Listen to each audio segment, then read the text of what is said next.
Gabriel García Márquez escribió El amor en los tiempos del cólera en 1985. Dicen que se basó en una historia real, el amor entre sus propios padres. La tesis de fondo es que el amor es más fuerte que la enfermedad, más fuerte que la muerte. Y si eso podemos decirlo del amor humano, muchísimo más hay que afirmarlo rotundamente del amor de Dios. En un momento como este, si de algo no debemos dudar los católicos, es que Dios existe y Dios nos ama. Y más en un tiempo como el que estamos viviendo de la Cuaresma, donde contemplamos a Cristo camino de Jerusalén para cargar con su cruz, para morir en la cruz por amor a nosotros, para abrirnos de par en par las puertas del cielo. Vivimos en una época tan absurda y tan extraña a lo que ha sido la historia de la humanidad, que la muerte ha quedado desterrada de nuestra perspectiva. De tal forma que ahora que se nos ha colado como un invitado no previsto, la gente está sorprendida. Pero podemos morir. Uy, qué cosa tan extraña. Nunca habíamos pensado que eso fuera a ocurrir. Como si, repito, hubiéramos llegado a alcanzar, por no sé qué mecanismos, la inmortalidad en la tierra. Pues sí, efectivamente, podemos morir.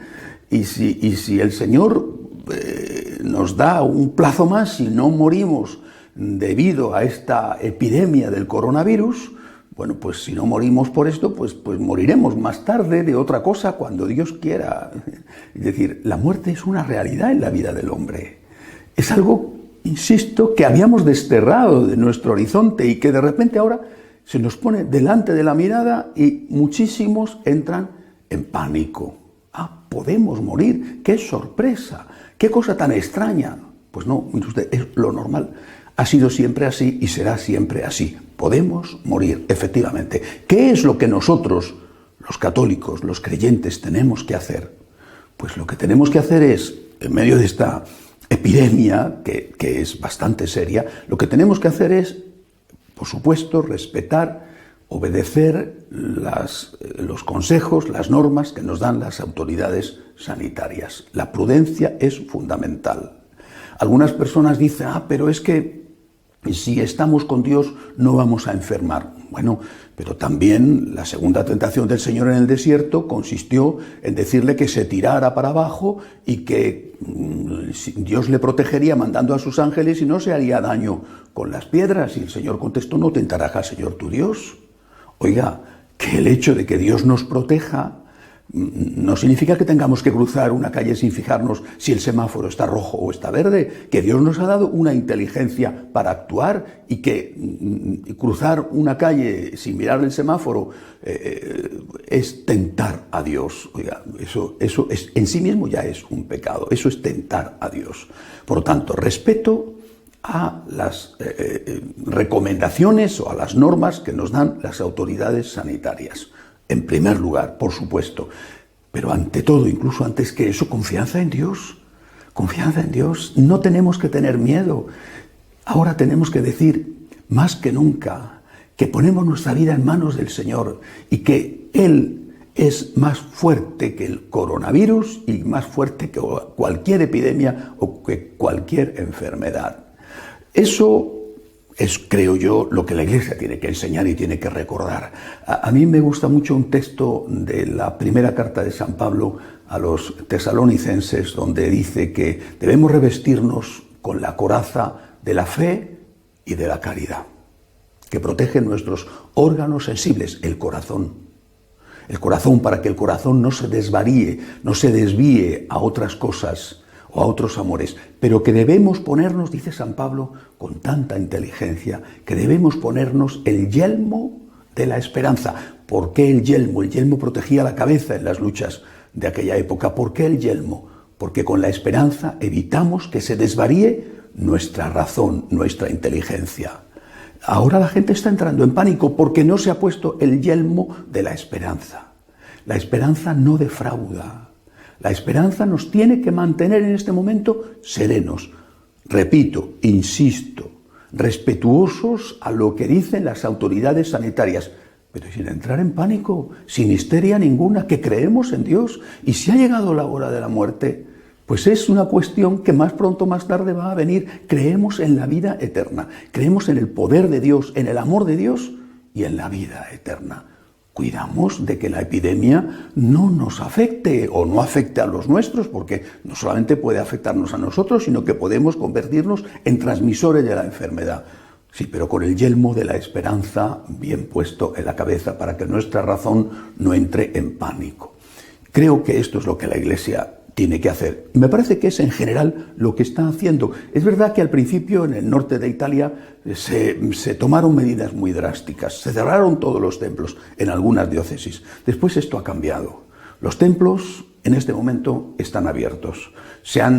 Con una excepción que después diré, se han cerrado las misas, se ha dispensado el precepto dominical, hablo de Italia, la situación aquí en Italia, donde me encuentro, es realmente grave, bueno, pero los templos están abiertos y son muchos los sacerdotes que atienden personalmente a la gente con las debidas precauciones, están repartiendo la comunión con las debidas precauciones y están confesando. Y la gente puede ir al templo a orar, puede ir al templo a pedir a Dios ayuda y misericordia.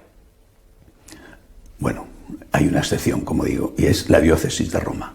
Y es muy curioso que el Santo Padre personalmente haya pedido a los sacerdotes que acudan a ayudar a los enfermos, lo cual en la mayor parte de los casos es imposible porque están en cuarentena y nadie, salvo médicos con un equipo de protección especializado, puede acercarse a ellos.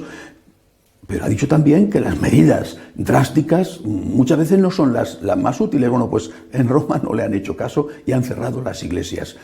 Que yo sepa, es el único sitio de Italia donde esto se ha hecho. En la mayor parte del mundo esto no está ocurriendo, afortunadamente.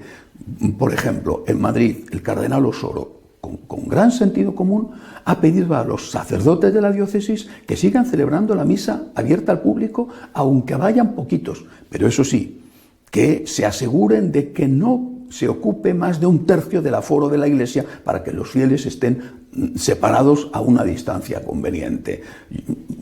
Las iglesias abiertas en algunos sitios pues se ha suspendido, se ha eliminado la obligación del precepto dominical, Madrid entre otros sitios. Me parece una cosa razonable, pero las iglesias abiertas y en algunos casos, en muchos casos todavía celebrando las misas. Insisto, hay que ser prudentes, pero no hay que dejarse llevar por el pánico. Tenemos que tener puesto en la cabeza el yelmo de la esperanza. Hay vida eterna. Dios no nos abandona. Seamos fieles a lo que nos dicen las autoridades sanitarias, pero no olvidemos a Dios en este momento. Es una gran oportunidad. Es una gran oportunidad no solamente para recordar la existencia de la muerte y por lo tanto de la vida eterna, sino también porque la realidad nos está dando un par de bofetones. Nos está derribando de nuestros tronos de soberbia y un minúsculo microorganismo como es el virus, pues ese está demostrando lo frágiles que somos. Nos hemos creído dioses y al final resulta que una pequeña cosa puede acabar con nosotros. Miremos a Dios, confiemos en Dios, que el miedo no nos lleve al pánico, mantengamos la esperanza porque Dios es más fuerte que el coronavirus, Dios es amor y siempre ha cuidado y cuidará de nosotros en la tierra y en la vida eterna. Hasta la semana que viene, si Dios quiere.